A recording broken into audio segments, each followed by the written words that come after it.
estamos de vuelta a las 8:45 este día viernes 15 de julio. Conversamos ahora sobre el índice de embarazos y violaciones sexuales en niñas y adolescentes en Guatemala.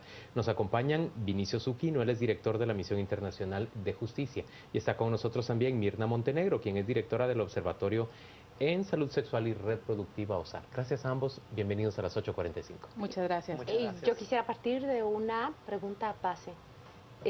Sabemos que hay una alerta, pero ¿en qué estado nos encontramos? Cada uno tiene sus números, lo puedo ver que se han auxiliado ya de sus notas. ¿Cuál es el estado de la situación? Podríamos empezar hablando de los datos.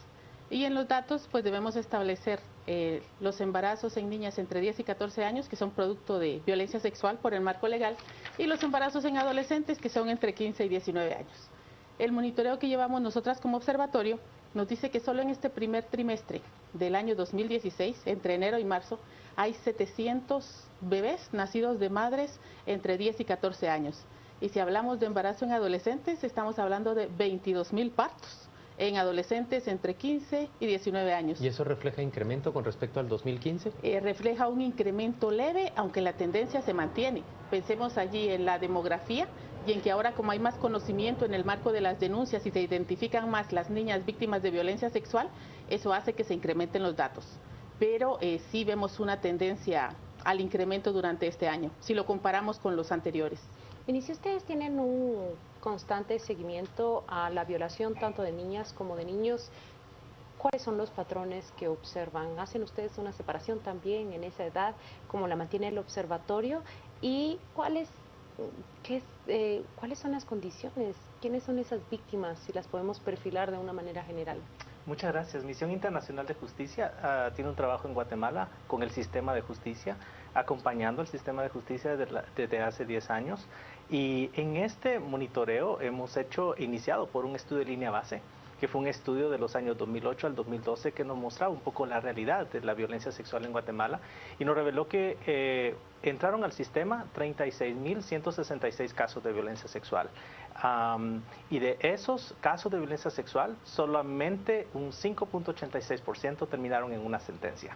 Un 95% de impunidad. Claro, lo cual nos refleja realmente la dimensión de estos casos. Y luego hemos seguido monitoreando los siguientes años. Claro, es interesante ver los datos desde el punto de vista de las niñas embarazadas, pero también los datos que entran al sistema, porque nos damos cuenta que muchos casos no son denunciados, porque en el número de denuncias casi se puede cuadruplicar el número de los datos de niñas embarazadas con los datos que ingresan al sistema. Nosotros hemos visto un incremento en los casos, más o menos entre el año 2008-2012, había un promedio de 7,000 denuncias anuales que entraron al sistema. Estas, por supuesto, incluye adultos y niños y niñas adolescentes, porque el sistema no hacía esa diferencia. En el año 2012 empezamos a ver un incremento. Es interesante que aumenta más de 10,000 casos en el año 2013. En el año 2014 hay un aumento mucho más grande, casi 13,000 denuncias ingresaron al sistema, 12,663 denuncias. Y en el año 2015, 11,299 denuncias que ingresan al sistema. Entonces hay una leve baja, pero es interesante ver que realmente se ha dado un incremento de casos en el sistema, de los que ingresan al sistema. ¿Quiénes son las víctimas? Realmente bueno, hay de toda edad, pero vemos que una gran mayoría son niños, niñas, adolescentes. Casi del total de denuncias que ingresan al sistema, más de la mitad normalmente son niños, niñas, adolescentes de los casos que ingresan al sistema de justicia. A ver, se dice rápido, pero más de 700 niñas de entre 10 y 14 años dando a luz a otros niños. En realidad es pavoroso para una sociedad como la guatemalteca. Y cuando usted nos decía 22,000 casos de embarazo de niñas de entre 15 y 19, sin querer, digamos, estigmatizar el embarazo o la crianza, la verdad que constituye un hecho muy, muy difícil de sobrellevar para una muchachita. Podemos ver, por ejemplo, decir 700 nacimientos, o sea, niñas que ya tuvieron su embarazo, muchas cuando tenían 9 años, porque hay dentro de los partos de este año ya 2 niñas de 10 años. Nosotras ayer estábamos en Alta Verapaz y otras compañeras en Huehuetenango y hay 2 o 3 casos de niñas que están en el hospital o en los albergues y tienen 10 y 11 años. ¿Y la sociedad lo ve normal en los sitios, la comunidad a donde usted llega, lo ve normal?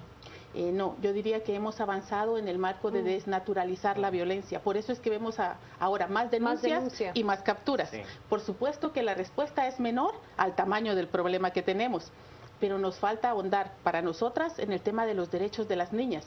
Porque cuando una niña es detectada víctima de violencia, que el 90% siguen siendo familiares o siguen siendo personas muy cercanas a las niñas, un 30% siguen siendo los propios papás de las niñas, vemos que hay que trabajar el entorno comunitario y el entorno familiar para cambiar esa visión de cómo se valora a las niñas, las oportunidades que se les dan, cómo no se ven como objeto de propiedad y cómo el embarazo y la violencia sexual no es normal. Entonces nos falta el tema de trabajar a nivel comunitario, pero también nos falta la respuesta del Estado para la protección de las niñas. En los casos que nosotras seguimos, por ejemplo, una niña es detectada y lo primero que hacen las autoridades es llegar, establecer que el agresor está dentro de la familia y lo que hacen es llevarse a la niña. Casa. Totalmente. Padrastros, hermanos, abuelos, tíos. Pensemos en la condición de la niña. Como es una violencia infligida no una vez, sino varias veces, tienen 2, 3 años. Recordemos que solo el 20% de la violencia sexual es la que termina en embarazo en niñas. Tenemos un 80% de violencia sexual dentro de las comunidades y las casas que no da como resultado un embarazo y que se empieza a descubrir cuando se levanta la historia de la niña y se ve que son todos los miembros de su familia las víctimas de violencia sexual. Pero la niña es retirada de su casa y normalmente la llevan a un albergue. Y el agresor tiene 3 meses para que el Ministerio Público investigue si es cierto que es el agresor. ¿Y el Ministerio Público muestra interés en investigar, diligencia para investigar? Yo diría que sí, pero pareciera a nivel central, porque nosotros lo que hacemos es un poco como seguir las políticas públicas y ver los marcos legales a nivel nacional y crear rutas para la atención. A nivel central sí, pero trasladar esto para Varillas, donde no existe nada, y sí tenemos un par de niñas víctimas de violencia embarazada, o para Chisec o Alta Verapaz, entre la teoría central y la práctica local hay un mundo de diferencia. Una desconexión total. Así es. Vamos a hacer una pausa comercial y volvemos dentro de muy poco. Comentarios y preguntas suyas para nuestros expertos esta noche.